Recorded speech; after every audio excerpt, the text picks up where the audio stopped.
Assalamualaikum warahmatullahi wabarakatuh. Jumpa lagi bersama saya di channel Kurir Majene.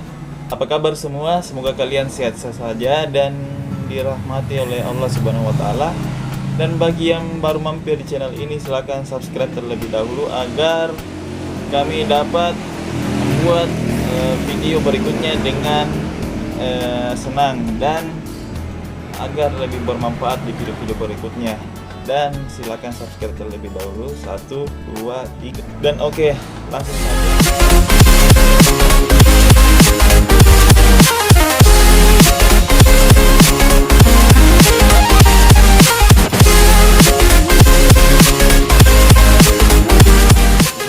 Sekarang ini bisa dibilang zamannya serba online. Orang pun beli sudah online dan pesan pun bisa online.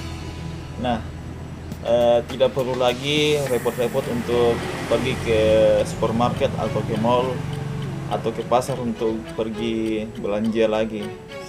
Nah, tinggal kita nyalakan HP lalu kita pesan secara online. Kita tidak boleh lupa dengan adanya jasa kurir atau jasa delivery di balik semua itu, karena dia siap sedia mengirimkan pesanan Anda ke rumah Anda. Dan profesi sebagai kurir ini bisa dibilang menjanjikan. Tetapi tetap saja setiap pekerjaan itu pasti ada resikonya masing-masing. Dengan terlebih juga ini kurir. Dan seperti inilah hal-hal yang bisa bikin kurir susah untuk menjalankan profesinya, yaitu 1, alamat susah dicari. Sebagai seorang kurir, memang sudah jadi tugasnya buat mengirimkan barang sampai ke rumah yang dituju. Jadi setiap harinya mereka akan berkutat dengan deretan alamat yang harus dikunjungi demi mengantarkan barang yang sudah ditunggu oleh si penerima. Nah, kalau cari alamat ini di daerah perumahan sih biasanya tidak terlalu sulit karena blok dan nomornya sudah dicantumkan di rumah masing-masing. Tapi yang sulit itu adalah rumah yang masuk sampai ke gang-gang kecil, belok sana belok sini. Apalagi kalau ternyata nama si penerima tidak sama dengan nama panggilan sehari-hari di daerahnya. Tanya ke tetangga juga, si kurir tidak bakalan mengerti. Jadi kalau rumah kita termasuk tipe yang nyempil dan susah dicari alamatnya, ada baiknya kita dikasih nomor telepon biar kurir bisa langsung telepon kalau tidak ketemu rumahnya. Nah, yang kedua, sampai di lokasi orangnya tidak ada. Nah, biasanya kejadian seperti ini sering didapati oleh kurir-kurir kami karena sudah susah dicari rumahnya, masuk ke lorong-lorong lagi, dan pas di telepon ternyata tidak ada. Aduh, terpaksa kurir kembali ke melanjutkan pengantaran selanjutnya, karena kurir itu tidak cuma satu pengantaran yang bisa diantar, tapi banyak pengantaran bisa diantarkan. Nah, yang ketiga, cuaca hujan. Nah, faktor cuaca juga bisa jadi salah satu tantangan tersendiri buat para kurir. Kalau cuacanya cerah, ya meskipun panas masih bisa lah keliling-keliling cari alamat dan bisa mengantar paket. Tinggal kita pakai masker dan jaket panjang dan helm standar, maka badan bisa jadi bebas dari sengatan panas matahari. Nah, kalau hujan deras atau gerimis-gerimis tapi tidak berhenti, nah itu kendala kurir. Karena pada saat itu juga pengantaran kita tidak maksimal, karena kita harus pelan-pelan dan teliti agar paket customer itu bisa terjaga dan aman serta menghindari adanya kecelakaan. Nah, meskipun hujan turun, para kurir tetap harus berangkat dan mengirimkan barang. Apalagi kalau ternyata jasa yang dikirimkan adalah 1 hari sampai. Intinya ya harus cepat-cepat dikirim ke alamat tersebut. Dan yang keempat adalah pesanan palsu. Aduh, parah banget. Nah, ada pelanggan yang pesan makanan ke restoran, otomatis si bapak driver ini harus membeli makanan tersebut sekaligus membayar pesanan yang dia order pakai uangnya dulu. Begitu makanan jadi dan diantar ke alamat tersebut, ternyata alamat yang dicari tidak ada sesuai dengan si penerima pesanan itu tersebut.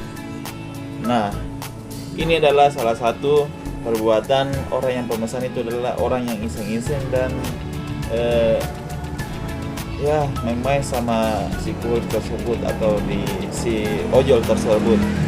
Nah, bisa sampai kita bayangkan bahwa betapa hancurnya si kurir ini atau si ojol ini, karena sudah uangnya keluar, dia capek-capek juga dan dia tidak tahu bagaimana caranya agar bisa dikembalikan pesanan tersebut, dan tidak mungkin kita cancel dan tidak mungkin juga kita kembalikan kepada si penjual tersebut karena kita sudah beli. Dan itulah salah satu resiko paling terberat di dunia perkuriran atau dunia perojolan. Aduh, parah sekali. Saya juga pernah merasakan hal tersebut. Yang kelima adalah customernya yang galak.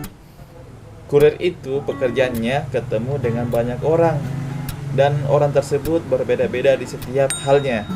Memang ketemunya itu secara singkat, tapi meskipun cuma sebentar, kalau customernya atau pelanggannya galak, bisa bikin keki juga. Sudah kepanasan atau kehujanan, muter sana muter sini cari alamat sana sini, pas sampai di sana di customernya diomelin, entah karena si penerima yang emang galak atau keterlambatan pengiriman atau banyak lagi alasan tertentunya. Dan bisa juga kadang juga itu customernya atau penjualnya itu lama sekali packingnya, jadi otomatis kita juga lama menunggunya. Jadi dari situ juga ada banyak waktu yang buang. Nah, bagi customer yang galak-galak, janganlah kalian galak-galak sama kurir, karena kurir itu susah payah mengantar paket kalian secara aman. Dan bisa jadi keterlambatan tersebut itu ada kendala tersendiri, entah itu penjualnya yang lama packing atau kitanya yang susah cari alamat para customer. Nah, itulah salah satu kendala kenapa kurir biasa terlambat atau tidak sesuai dengan tepat waktu. Nah, jadi kurir itu ternyata memang tidak segampang yang kita kira. Mereka juga kerja dengan penuh perjuangan dan memeras keringat. Jadi jangan sampai deh kita meremehkan pekerjaan sebagai kurir, karena belum tentu kita sebagai customer bisa merasakan hal tersebut. Dan jangan pernah meremehkan pekerjaan orang lain. Nah, itulah tadi video singkat saya mengenai suka duka jadi kurir, dan mudah-mudahan bermanfaat bagi semua yang menonton video ini. Terima kasih banyak dalam mendukung channel ini dengan cara subscribe, like, dan komen apabila kata-kata yang saya sampaikan itu ada salah-salah. Dan terima kasih banyak buat yang kalian subscribe di video ini. Dan saya akhiri, assalamualaikum warahmatullahi wabarakatuh. Salam satu aspal dan salam kurir Majene.